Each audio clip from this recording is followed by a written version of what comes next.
نہ تو خدا ہے نہ میرا عشق فرشتوں جیسا، دونوں انسان ہیں تو پھر کیوں اتنے حجابوں میں ملے؟ اور اس نے کہا تھا اب کہ ہم بچھڑے تو شاید کبھی خوابوں میں ملے، جیسے سوکھے ہوئے پھول کتابوں میں ملے۔ ایسا کام نہ کریں کہ وہ انداز ہی بدل جائے، اپنے آپ کو اپنی نسبتوں کو مضبوط کریں۔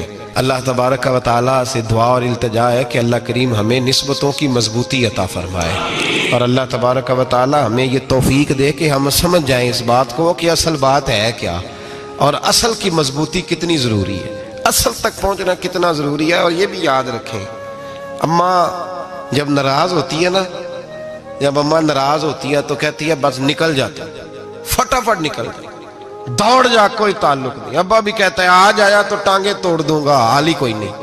اور وہی بیٹا جا کے 2 منٹ پیروں میں بیٹھتا ہے، کہتا ہے اماں تجھے پتہ ہی نہیں میں کتنی ٹینشن میں تھا۔ تو وہی اماں باہر نکل کے پہلے بڑھ کے مار رہی ہوتی ہے حد کر دوں گی، پھر وہی اماں کہتی ہے بڑا پریشان ہے بیچارہ۔ یہ کیفیت ہے، اپنے آپ کو صحیح کریں، اپنی نسبتوں کو مضبوط کریں، احکامات پہ عمل کریں، محبوب کی غلامی تگڑی کریں۔ یہ جو سستیاں ہیں، کوتاہیاں، ان کو دور کریں۔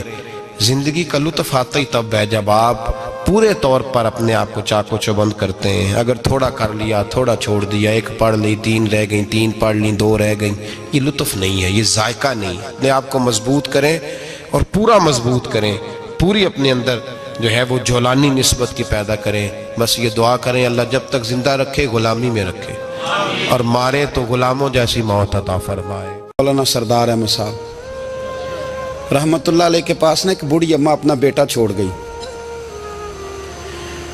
تو حضرت صاحب نے کو 2 4 5 مہینے رکھا، تو بعد میں اس کی اماں کو بلا کے کہا کہ بھئی تو بیوہ ہے، بیٹا تیرا یتیم ہے، میں نہیں چاہتا کہ اس کا وقت ضائع ہو، یہ پڑھنے والا کوئی نہیں، سارے نہیں بھائی پڑھنے والے ہوتے، اب یہاں علماء بیٹھے ہیں، میں بے ادب بھی نہ ہو جاؤں، کچھ پورے 8 سال لگا کے بھی آ جاتے ہیں، سند بھی ان کے پاس ہوتی ہے، ناراض نہ ہو جانا، یہ تو سب اچھے لوگ ہیں، سند ہوتی ہے پر پتہ کوئی نہیں ہوتا۔ یہ اعلیٰ حضرت نے لکھی ہے بات، سند ہوتی ہے، پوری ڈگری ہوتی ہے، اس پہ کئی لوگوں کے سائن بھی ہوتے ہیں۔ تو بہت سارے طالب علم ایسے ہوتے ہیں جو مدارس میں کہتے ہیں میں فاضل فلاں ہوں، لیکن کوئی شے پاس، تو مولانا سردار احمد صاحب محدث اعظم پاکستان رحمۃ اللہ علیہ اس بوڑھی کو کہنے لگے تیرا بیٹا کند دینا ہے، پڑھنا پڑھانا اس نے کچھ بھی نہیں، تو یتیم بچہ ہے، کل کو تو کہے گی کہ میرے بیٹے نے وقت ضائع کیا تو واپس لے جا۔ بوڑھی اماں رونے لگ گئی، کہنے لگی میں پڑھانے تو نہیں لائی تھی، میں تو آپ کو رب کا ولی سمجھتی ہوں، میں تو نوکری کرانے لائی تھی، نوکری۔ حضرت انس بن مالک کہتے ہیں میری اماں بھی حضور کی بارگاہ میں دے گئی تھی، حضور کی بارگاہ میں یہ نہیں کہا تھا کہ یا رسول اللہ پڑھا دیں، ہاں میں ذمہ داری سے بات کر رہا ہوں، یہ نہیں کہا تھا حضور مجاہد بنا دیں، یہ تھوڑی کہا تھا کہ یا رسول اللہ صلی اللہ تعالیٰ علیہ وسلم سے مفسر، محدث، محقق، مفتی بنا دیں۔ حضرت انس کی اماں کہہ گئی تھی سونیا جب تک یہ رہے گا نا آپ کی نوکری کرے گا، یہ گھر کے کام کاج کرے گا، ڈیوٹی کرے گا، حضور یہ آپ کی نوکری کرے گا۔ تو میرے محبوب نے پھر دعا کر دی اللہ اسے برکت عطا فرما۔ تم سمجھتا ہے خدمت والا خالی رہ جاتا ہے؟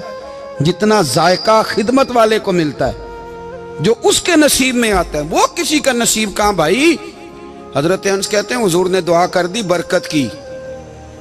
مجھے تو کھیتی باڑی آتی بھی نہیں تھی، پر لوگوں کے باغ میں سال میں 1 دفعہ پھل لگتا تھا، میرے باغ میں 2 دفعہ لگتا تھا۔ حضور نے دعا کر دی یا اللہ اسے اولاد دے۔ فرماتے ہیں میرے بیٹے، میرے پوتے، میرے نواسے، میری بیٹیاں، فرماتے ہیں میں زندہ ہوں اور میری 100 اولادیں موجود ہیں۔ پریشان ہو گیا 100 سن کے کہ بچے 2 ہی اچھے، 100 اولادیں میری موجود ہیں۔ حضرت انس بن مولانا سردار احمد صاحب کے پاس نا چھوڑ گئی بچہ، کہنے لگی حضرت جی میں کو پڑھانے کے لیے تھوڑا چھوڑ گئی ہوں، میں تو اس لیے چھوڑ کے گئی ہوں کہ آپ مہربانی کریں، خدمت کرائیں۔ تو حضرت جی کہنے لگے کوئی ایسا کام ہی نہیں، خدمت والا کیا کراؤں؟ کہنے لگی پٹھے پوا لیا کرو جی، ہن لڑ پیندے نے، کہنے نے بچے کام کر دیں مدرسے دا۔ حالانکہ اب کہاں بچے کام کرتے ہیں، اب تو گزر گیا دور، اب تو بچے کام کراتے ہیں، اب بچے بھی ناراض ہو رہے ہیں، گھور گھور کے دیکھ رہے ہیں۔ صحیح پہ رہا ہوں آپ کو، بچے کام کراتے ہیں، بچے کہاں کام کرتے ہیں؟ کہنے لگی یہ چارہ ڈالے کرے گا آپ کی بھینسوں کو۔